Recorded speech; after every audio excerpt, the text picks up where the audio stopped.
Hello students, हमने BA BSc final year की book start की थी लीनियर अलजेब्रा, जिसमें हम फर्स्ट चैप्टर कर चुके हैं। लास्ट वीडियो में हमने चैप्टर नंबर 2 स्टार्ट किया था, जो है हमारा बेसिस एंड डायमेंशन। कुछ डेफिनेशंस की थी और कुछ उस पर बेस्ड थ्योरम्स की थी। एक बार रिमाइंड करवा लेती हूँ। आज के जो हमारे क्वेश्चंस बेस्ड हैं, आज हम एग्जांपल्स करेंगे आगे के, वो मेनली जो होंगे लीनियर कॉम्बिनेशन ऑफ वेक्टर्स पे बेस्ड हैं। तो आज हम एक बार इसकी डेफिनेशन रिवाइज करके फिर एग्जांपल कर लेते हैं। लीनियर कॉम्बिनेशन ऑफ वेक्टर्स हमारे पास क्या होता है? A vector v belongs to vector space v over f is said to be a linear combination of vectors v1 v2 vn belongs to v if v can be expressed as v is equals to a1 v1 plus a2 v2 plus up to an vn, where a1 a2 up to an are scalars belongs to filled f। कोई vector लिया आपने vector space v over f से, इस vector को हमने बोला कि हमने n और वेक्टर्स ले लिए उसी वेक्टर स्पेस से। अब ये वाला v वेक्टर इन n वेक्टर्स का लीनियर कॉम्बिनेशन कब कहलाएगा? जब आप v को कैसे एक्सप्रेस कर पाओ, जितने वेक्टर्स का लीनियर कॉम्बिनेशन बोलना चाहते हो आप उतने ही स्केलर्स एग्जिस्ट करवा दो, और कैसे एग्जिस्ट करवा दो कि v कैसे लिखा जाए, v is equals to a1 v1 plus a2 v2 plus up to an vn। तो हम बोलेंगे this v is linear combination of v1 v2 up to vn। ठीक है, अब एग्जांपल्स पे आ जाते हैं। इस डेफिनेशन पे जो बेस्ड है हमारे पास, देखो फर्स्ट एग्जांपल क्या है हमारे पास, express the vector v as linear combination of vectors v1 v2 v3 in the vector space r3 over r। देखो अब v का काम कौन कर रहा है? v है हमारे पास 1 माइनस 2 5। v1 क्या है जिसके लीनियर कॉम्बिनेशन की फॉर्म में लिखना है? v1 है हमारे पास 1 1 1, v2 है 1 2 3 और v3 है 2 माइनस 1 1। ठीक है, इसे आपने लिखना है इन तीनों वेक्टर्स के लीनियर कॉम्बिनेशन की फॉर्म में। अब जितने वेक्टर्स के लीनियर कॉम्बिनेशन की फॉर्म में लिखना है उतने ही मुझे स्केलर्स एग्जिस्ट करवाने पड़ेंगे। कहाँ से एग्जिस्ट करेंगे? वो फील्ड से। फील्ड मेरा क्या है? Set of real number. तो हमने क्या किया, let a1 a2 a3 belongs to r, set of real number. और कैसे बिलोंग करवाए कि v हमारा कैसे लिखा जा सकता है, a1 v1 plus a2 v2 plus a3 v3। ठीक है, वैल्यू पुट कर दो यहाँ पे, 1 minus 2 5, a1 1 1 1 plus a2 1 2 3 plus a3 2 minus 1 1। अब सिंप्लीफाई कर सकते हैं। 1 माइनस 2 5 किसके इक्वल हो जाएगा? हर एक उसका वेक्टर का पहला एलिमेंट ले लो, a1 plus a2 plus 2 times a3, फिर a1 plus 2a2 minus a3, फिर a1 plus 3a2 plus a3। अब दो वेक्टर्स आपस में इक्वल कब होते हैं? जब उनके कॉरस्पॉन्डिंग एलिमेंट्स आपस में इक्वल होते हैं। ये एलिमेंट किसके इक्वल चला जाएगा? 1 के। a1 plus a2 plus 2a3 is equals to 1। Similarly second किसके इक्वल चला जाएगा? a1 plus 2a2 minus a3 is equals to minus 2। a1 plus 3a2 plus a3 is equals to 5। ठीक है, हमें 3 इक्वेशन है, 3 अननोन है, सिंप्लीफाई करना आता है। एक क्वेश्चन में सिंप्लीफाई करके दिखा रही हूँ, बाकी आप देख लेना। इसमें से इसको सब्ट्रैक्ट किया तो क्या आ गया? a2 minus 3a3 is equals to minus 3। फिर इसमें से इसको सब्ट्रैक्ट किया, 2a2 minus a3 is equals to 4। इन दोनों को कर सकते हैं सिंप्लीफाई। इसको 2 से कर दो मल्टीप्लाई, क्या आ जाएगा? 2a2 minus 6a3 is equals to minus 6।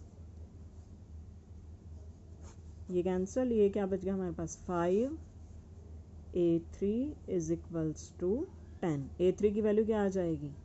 2। a3 2 आ गया तो a2 कितना आ जाएगा यहाँ से? माइनस 3 प्लस 6 3 आ गया। a1 कितना आ जाएगा? 1 माइनस a2 माइनस 2a3 के इक्वल है ना, किसी एक रिलेशन में पुट कर दो बस इसको। 1 माइनस 3 माइनस 4 माइनस 6। तो हमारे पास स्केलर्स एग्जिस्ट कर गए ना, a1 माइनस 6 हो गया, a2 हो गया हमारा 3 और a3 हो गया 2। ठीक है, माइनस 6 3 2। समझ में आ गया होगा ये क्वेश्चन कैसे किया हमने। आगे के भी सारे इसी पैटर्न पे ही हैं। अगला देखते हैं क्वेश्चन हमारे पास क्या है। For what value of k if any the vector 1 - 2k can be expressed as linear combination of vectors v1 and v2 in R3। अब इन्होंने ये पूछा है कि k की ऐसी क्या वैल्यू लें हम कि ये वेक्टर इन दोनों के लीनियर कॉम्बिनेशन की फॉर्म में एक्सप्रेस हो सके। ठीक है, v अब मेरे पास क्या है, k की फॉर्म में दिया हुआ है 1 - 2k, और v1 क्या है, जिनके लीनियर कॉम्बिनेशन के फॉर्म में लिखना है 3 0 - 2। v2 क्या है 2 - 1 - 5। ठीक है, अब लीनियर कॉम्बिनेशन के फॉर्म में लिखना है तो कैसे लिखेंगे, दो वेक्टर्स हैं तो दो स्केलर एग्जिस्ट करवाने पड़ेंगे। हमने कौन से स्केलर एग्जिस्ट करवा लिए, a1 a2, फील्ड क्या है, सेट ऑफ रियल नंबर है। ठीक है, v = a1 v1 plus a2 v2। 1 - 2k = a1 3 0 - 2 plus a2 2 - 1 - 5। Simplify करोगे क्या आ जाएगा, डायरेक्ट लिख रही हूँ, वहाँ स्टेप बाय स्टेप मैंने करवा दिया था। 3a1 + 2a2 = 1 - a2 = -2। ठीक है, और -2a1 - 5a2 = k। यहाँ से तो सीधा a2 की वैल्यू आ रही है, a2 कितना आ रहा है 1, a2 1 है तो यहाँ से a1 की वैल्यू निकाल सकते हो। a2 हो गया हमारा 1 नहीं 2। ठीक है, a2 2 है तो a1 कितना आ जाएगा, 3a1 = 1 - 2a2, तो a1 कितना हो जाएगा -1, ये क्या बन जाएगा -3, फिर ये कैंसिल होके a1 की -1 आ गई, a2 की 2 आ गई वैल्यू। अब k की वैल्यू निकालनी थी ना मुझे फाइनली, तो इसमें पुट कर दो सारी वैल्यूज़। 2 - 10 = k, तो k की वैल्यू क्या आ जाएगी -8। तो क्या मीनिंग हो गया कि k की वैल्यू अगर -8 आ जाती है तो ये वेक्टर इन दोनों के लीनियर कॉम्बिनेशन की फॉर्म में लिखा जा सकता है, क्योंकि इसके लिए हमने स्केलर ये एग्जिस्ट करवा दी। ठीक है, सिंपल था क्वेश्चन बिल्कुल। एक और क्या, हाँ सारी मेरे ही करवाने वाले ही हैं। देखो एक बार, express this matrix in vector space of 2 × 2 matrices as a linear combination of b, c and d। देखो एक बार,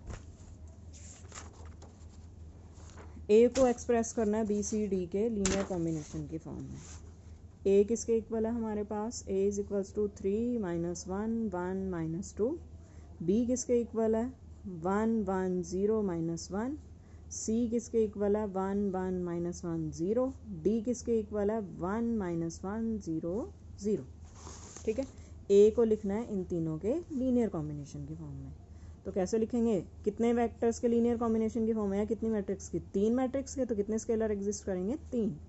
3 - 1 1 - 2 = a1 1 1 0 - 1 plus a2 1 1 - 1 0 plus a3 1 - 1 0 0। सीधा डायरेक्ट लिख रही हूँ, हमारे पास इक्वेशंस क्या बन जाएंगी, फर्स्ट एलिमेंट यहाँ लिया, ये 3 किसके इक्वल चला जाएगा a1 plus a2 plus a3। फिर सेकेंड लिया ये वाला -1 = a1, ये वाला लिया, इसके साथ मल्टीप्लाई किया, फिर ये लिया प्लस a2 और ये लिया -a3। थर्ड लिया 1 = यहाँ से 0 हो गया, यहाँ से भी 0 हो गया, यहाँ से -a2। फिर फोर्थ लिया 2 = -a1, यहाँ से 0 हो गया, यहाँ से 0 हो गया, तो a1 और a2 के तो सीधी वैल्यू आ गई। a1 कितना आ गया 2, a2 कितना आ गया 1। अब a3 निकाल सकते हैं यहाँ से, a3 कितना आ जाएगा हमारे पास 3 - a1 - a2, तो क्या आ जाएगी a3 की वैल्यू आ जाएगी 0। तो स्केलर हमारे क्या आ गए 1 2 और 0। कहीं कुछ गड़बड़ तो नहीं की हमने, एक सेकेंड, अच्छा हाँ हाँ यहाँ गड़बड़ करती, ये माइनस था ना, ये इधर जाके प्लस कैसे माइनस, और इधर करेंगे तो ये प्लस प्लस ये 6 बन जाएगा। तो वैल्यूज़ हमारे पास क्या आ गई, -2 -1 और 6। ठीक है, एक बार देख लेना कैलकुलेशन की कहीं कोई छोटी मोटी गड़बड़ तो नहीं होगी।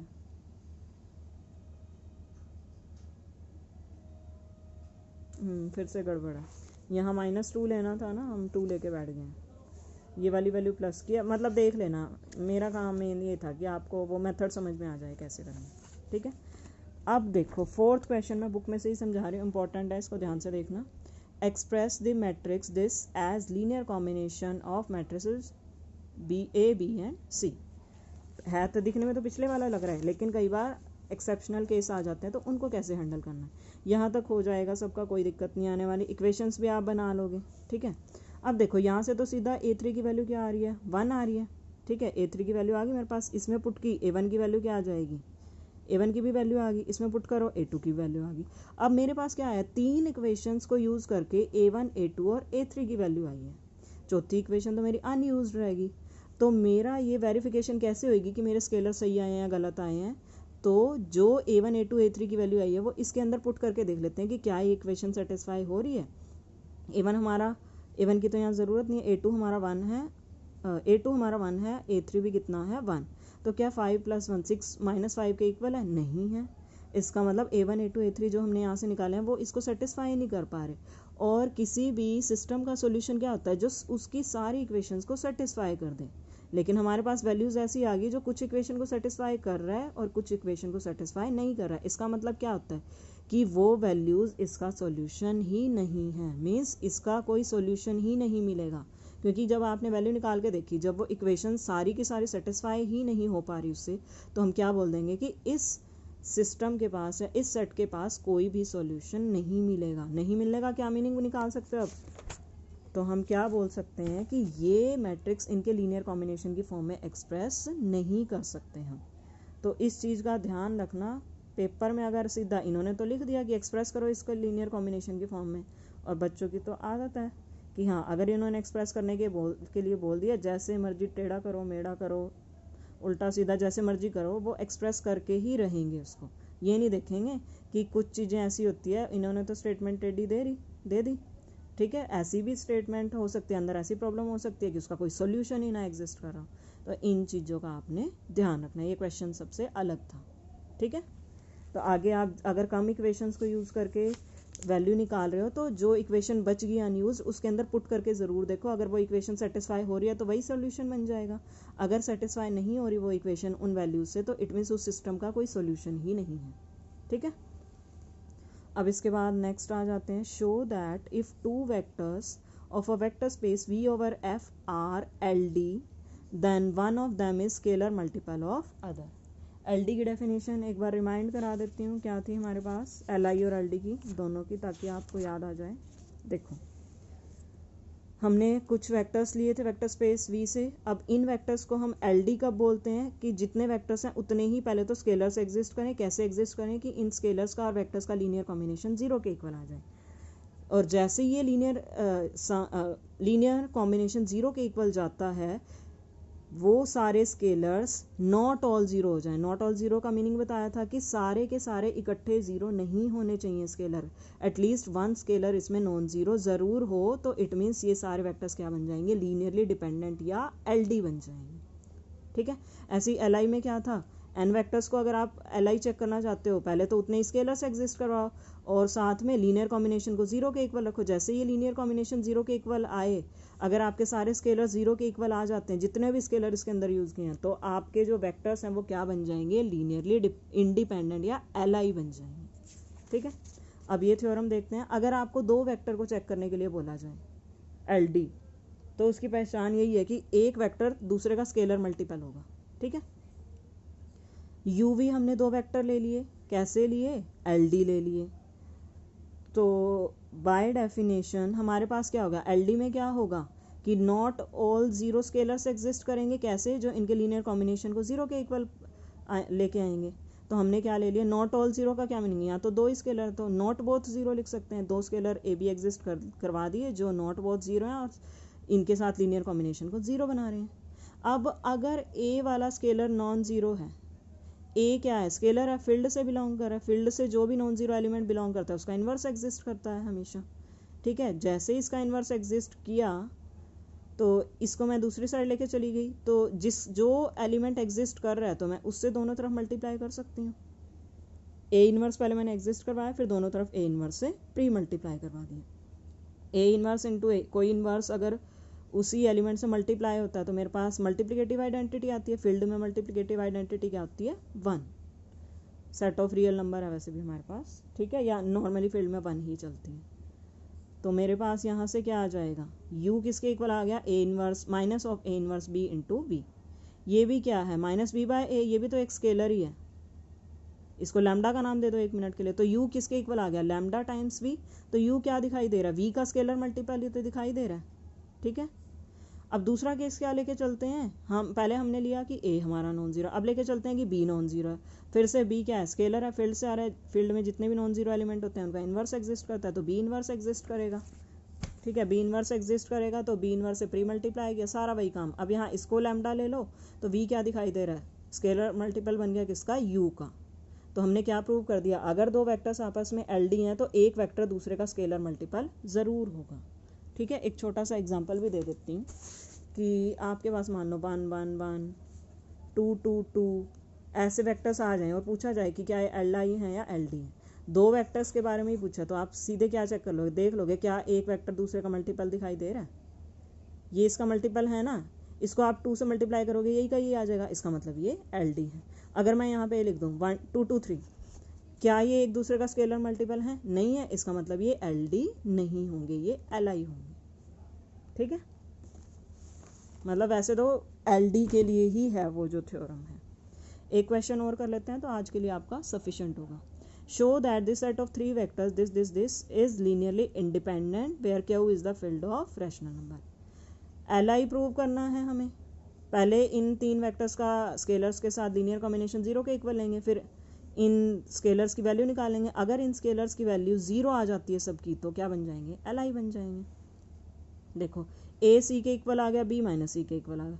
क्या आप c की कोई नॉन जीरो वैल्यू ले सकते हो जो इन तीनों इक्वेशन को सेटिस्फाई कर दे? 1 मिनट के लिए c को 1 लेके देखो तो b क्या बन जाएगा मेरे पास? -1, a क्या बन जाएगा? 1 बन जाएगा। अब इसमें पुट करके देखें क्या ये सेटिस्फाई हो रही है? फर्स्ट इक्वेशन हाँ हो रही है, सेकेंड इक्वेशन हो रही है सेटिस्फाई? 2a + 3b = 0 नहीं हो रही, ठीक है।